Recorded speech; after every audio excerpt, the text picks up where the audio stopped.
মুর্শিদাবাদের তৃণমূল কংগ্রেসের বিধায়ক হুমায়ুন কবির তিনি আজ গত কয়েকদিন ধরে তৃণমূল কংগ্রেসের বিপক্ষে গিয়ে বিভিন্ন রকম স্টেটমেন্ট বা তৃণমূল কংগ্রেস দলের বিপক্ষে গিয়ে বিভিন্ন রকম কথা বলছে। কখনো তিনি জানাচ্ছে দলের ভিতরে বিভিন্ন রকম ক্ষোভ প্রকাশ, সংখ্যালঘু বঞ্চনা।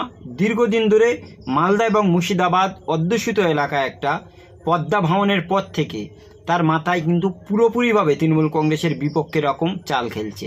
সেই সাথে আজ তিনি প্রকাশ্যে বলেও দিয়েছেন যে প্রয়োজন যদি পরে কংগ্রেসের হাত ধরে অধীর রঞ্জন চৌধুরী, আইএসএফ বা বামফ্রন্টের একসঙ্গে নিয়ে তৃণমূলকে পুরোপুরিভাবে উৎখাত করবে এই পশ্চিমবাংলা থেকে।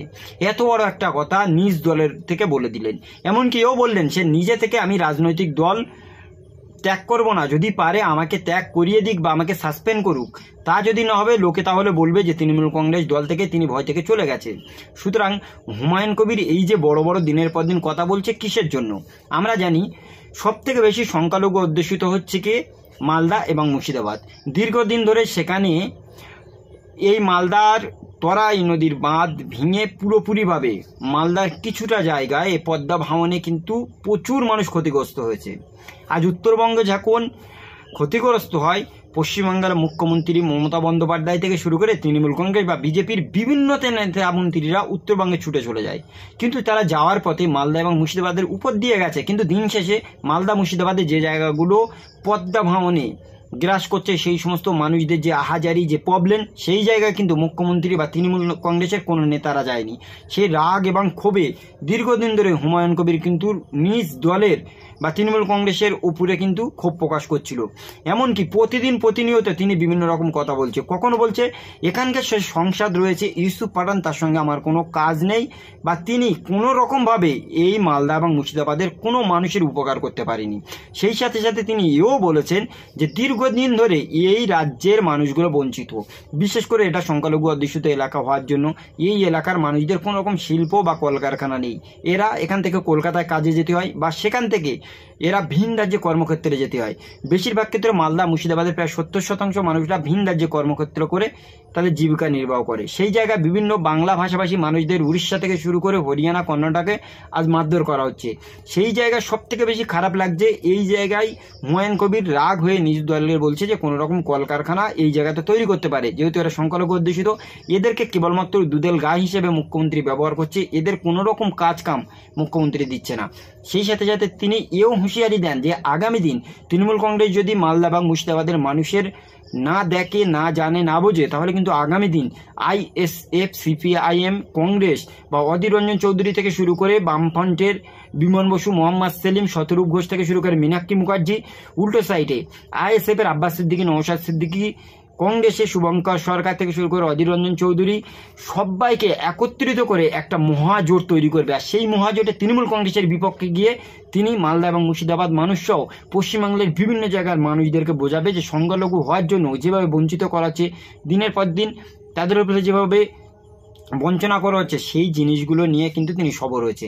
এমনকি তিনি এও বলেছেন যে মুখ্যমন্ত্রী আজকের মুসলিম ভোট আইএসএফ যখন কেটে নিচ্ছে, সেই ভোটগুলো যাতে না আসে বা হিন্দু ভোট টানার জন্য তাদেরকে দীঘায় জগন্নাথ মন্দির, ইকো পার্কে মন্দির, উত্তরবঙ্গে পর্যন্ত মন্দির তৈরি করে দিচ্ছে, তাদেরকে পুরোহিত ভাতা দিচ্ছে, বিভিন্ন ক্লাবগুলো যারা পুজো করছে তাদেরকে অনুদান দিচ্ছে। তাহলে কিসের জন্য মালদা এবং মুর্শিদাবাদ একটা সংখ্যালঘু অধ্যুষিত এলাকা, যে জায়গায় থেকে প্রচুর সংখ্যক মানুষরা একচেটিয়া তৃণমূল কংগ্রেসকে ভোট দিচ্ছে, তাহলে দিন শেষে সেই মানুষগুলো কি পাচ্ছে? পদ্মার নদীর ভেঙে যে সমস্ত মানুষ ক্ষতিগ্রস্ত হচ্ছে, যে মানুষগুলো ভিন রাজ্যে কর্মক্ষেত্র করতে যাচ্ছে, যেখানে একটা বিশ্ববিদ্যালয় ভালো রকমভাবে নেই, যেখানে পড়াশুনো, শিক্ষা, স্বাস্থ্য, বাসস্থান পুরোপুরিভাবে একটা ভগ্নদশা, দিনের পর দিন নিজ দলের বিভিন্ন নেতা এবং মন্ত্রীদের উপরে তিনি ক্ষোভ প্রকাশ করছে যে আমাদের এলাকায় যে সমস্ত নেতা এবং মন্ত্রীরা রয়েছে, সে খলিলুর রহমান হতে পারে, ইউসুফ পাঠান হতে পারে বা অন্যান্য রাজনৈতিক দল যারা রয়েছে, তারা কিন্তু সেই জায়গাতে এসে একবারের জন্য মানুষদের সঙ্গে দেখা করে না, কথাও বলে না। সুতরাং এই জায়গা থেকে পুরোপুরিভাবে হুমায়ুন কবির কিন্তু নিজ দলের ওপর বিক্ষিপ্ত। সেই সাথে তিনি চরমভাবে বলতে চাইছে যে আগামী দিন দরকার পড়ে আমরা বিভিন্ন রকম রাজনৈতিক দলগুলোকে একত্রিত করে একটা ফন্ড তৈরি করব, যে ফন্ডের মাধ্যমে আমরা রাজনৈতিক ময়দানে নামবো। সত্যি কি হুমায়ুন কবির যে কথাগুলো বলছে সেগুলো কাজে করে দেখাতে পারবে, নাকি আগামী দিন হুমায়ুন কবির তার নিজের দলের এত বড় বড় কথা বলার পরে মুখ্যমন্ত্রী মমতা বন্দ্যোপাধ্যায় কেবলমাত্র সংখ্যালঘু ভোট কেটে যাওয়ার ভয় থেকে হুমায়ুন কবিরকে শোকজ করতে পারছে না, তাকে বহিষ্কার করতে পারছে না, নাকি সত্যি সত্যি এটা একটা রাজনৈতিক তরজা যে উত্তরবঙ্গের মতো জায়গাতে যাতে আস্তে আস্তে তৃণমূল কংগ্রেস ভালো রকম একটা সিট পায় বা তৃণমূল কংগ্রেস সেদিকে একটু লক্ষ্য রাখে, সেই লক্ষ্য এবং উদ্দেশ্যে এই কথাগুলো বলছে। আপনারা জানেন উত্তরবঙ্গের বিভিন্ন জায়গায় বিশেষ করে বিজেপিতে প্রচুর সংখ্যক এমএলএ এমপি ছিল, সেই এমএলএ এমপিরা ভোটে জয়লাভ করার পর উত্তরবঙ্গের কোনো মানুষদের সাথে আর দেখা করেনি, যোগাযোগ করেনি। সেই রাগে সেইখানে যখন ত্রাণ দিতে গিয়েছিল তাদের উপরে আক্রমণ করেছিল বিজেপির কিছু সংখ্যক মানুষ, যা বিজেপির যারা ভোট দিয়েছিল তারাই। কিন্তু পরবর্তী সময়ে তৃণমূল কংগ্রেস বা অন্য রাজনৈতিক দল সেই উত্তরবঙ্গের মানুষদের পাশে যায়নি। এক সময় খুব ভালো রকম একটা জায়গা ছিল বামফ্রন্টের জন্য উত্তরবঙ্গ, সেই উত্তরবঙ্গ কিন্তু আস্তে আস্তে তাদের ভোটগুলো বামে থেকে রামে চলে গেছে। আবার রামের যে দুর্নীতি বা রামের যে সমস্ত মানুষরা রয়েছে নেতামন্ত্রী তারা দেখা করে না, সুতরাং এই সময় বামফ্রন্ট যদি উত্তরবঙ্গের মতো জায়গায় যায় তাহলে কিন্তু আগামী দিন ভালো রকম একটা ফল পাবে, সেই জায়গায় তারা করতে পারছে না। হুমায়ুন কবির যে কথাগুলো বলছে যে আমি বামফ্রন্ট, আইএসএফ, কংগ্রেস সমস্ত দলকে একত্রিত করে আমরা বিভিন্ন সংখ্যালঘু এলাকাগুলোতে প্রার্থী দেবো, আমাদের উত্তরবঙ্গের দিকে আমরা ভালো করে চাইবো, আমরা চাই যে এই জায়গায় ঢেলে সাজাই।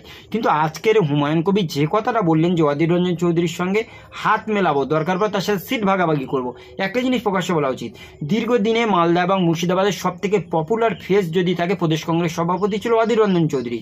অধীর রঞ্জন চৌধুরী একজন বিরোধী দলের নেতা থাকার পরেও সেই এলাকার ডেভেলপমেন্ট কেন করতে পারেনি, সেই এলাকার নদী বাঁধগুলো কংক্রিট বাঁধ কেন তৈরি করতে পারেনি, সেই এলাকার ডেভেলপমেন্ট করার জন্য শিক্ষা, স্বাস্থ্য, বাসস্থান কেন তৈরি করতে পারেনি। দীর্ঘদিন ধরে অধীর রঞ্জন চৌধুরীকে একজন হিন্দু হওয়ার পরেও সেই এলাকার মুসলিমরা তো ঢেলে ভোট দিয়েছিল, কিন্তু অধীর রঞ্জন চৌধুরী ভোটগুলো নিয়ে দিন শেষে বড় বড় লালবাতি গাড়ি থেকে শুরু করে কংগ্রেসের একটা বড় জায়গায় তিনি দায়িত্বে ছিলেন। কিন্তু সেই অধীর রঞ্জন চৌধুরী মালদা এবং মুর্শিদাবাদের মানুষদের জন্য কটা কলকারখানা তৈরি করে দিয়েছে, যার জন্য আজও পর্যন্ত ভিন রাজ্যে গিয়ে মালদা মুর্শিদাবাদের মানুষদের কর্মক্ষেত্র খেতে হচ্ছে। কিসের জন্য? সেই অধীর রঞ্জন চৌধুরী দীর্ঘদিন ধরে ক্ষমতা দেখার পরেও নদীর বাঁধগুলো করতে পারেনি, সেখানে একটা ভালো রকম বিশ্ববিদ্যালয় তৈরি করতে পারতেন। এতগুলো প্রবলেম থাকার পর অধীর রঞ্জন চৌধুরীর সঙ্গে যদি হুমায়ুন কবির হাত মেলায় তাহলে কিন্তু কতটা লাভবান হবে, বা মালদা মুর্শিদাবাদের মানুষ কতটা অধীর রঞ্জন চৌধুরীকে নতুনভাবে মেনে নেবে। একটা জিনিস বুঝতে হবে, এক সময়ে কিন্তু কংগ্রেসের গড় গণিকান্ত চৌধুরী, তারপর অধীর রঞ্জন চৌধুরীদের ছিল, কিন্তু সেই কংগ্রেস দিনের পর দিন সে জায়গা ফিকে পড়ে গেছে। কেন? তাদের দীর্ঘদিনের ক্ষমতায় রাখার পরেও ডেভেলপমেন্ট না হওয়ার জন্য। মালদা মুর্শিদাবাদ যখন ডেভেলপমেন্ট হয়নি, মালদা মুর্শিদাবাদের মানুষ নতুন করে কংগ্রেসকে সরিয়ে কিন্তু তৃণমূল কংগ্রেসের দিকে হাত বাড়িয়েছে। সুতরাং আগামী দিন যদি হুমায়ুন কবির বামফ্রন্ট, আইএসএফ বা কংগ্রেসকে জোট নিয়ে একত্রিতভাবে সিট ভাগাভাগি করে রাজনৈতিক ময়দানে লড়াই করতে চায়, তাহলে কিন্তু দিন শেষে যদি মালদা মুর্শিদাবাদের মানুষ চায় যে হ্যাঁ নতুন করে আবার সরকারে আসুক, তারা আমাদের কাজ করবে ভালো, যদি না চায় দিন শেষে কিন্তু সেই জায়গায় লাভবান হবে বিজেপি। কারণ ভোট ভাগ হয়ে যাবে আইএসএফ, কংগ্রেস বা অন্যান্য রাজনৈতিক দলে, সেই সাথে কিছুটা ভোট পাবে তৃণমূল কংগ্রেস, এবং মাঝখান থেকে যদি হিন্দু ভোট বা বেশি রকম একটা মার্জিন নিয়ে ভোট আসতে পারে বিজেপি, সেই জায়গায় বিজেপি পুরোপুরি লাভবান হয়ে যাবে। এই সম্পর্কে আপনারা কি মনে করেন?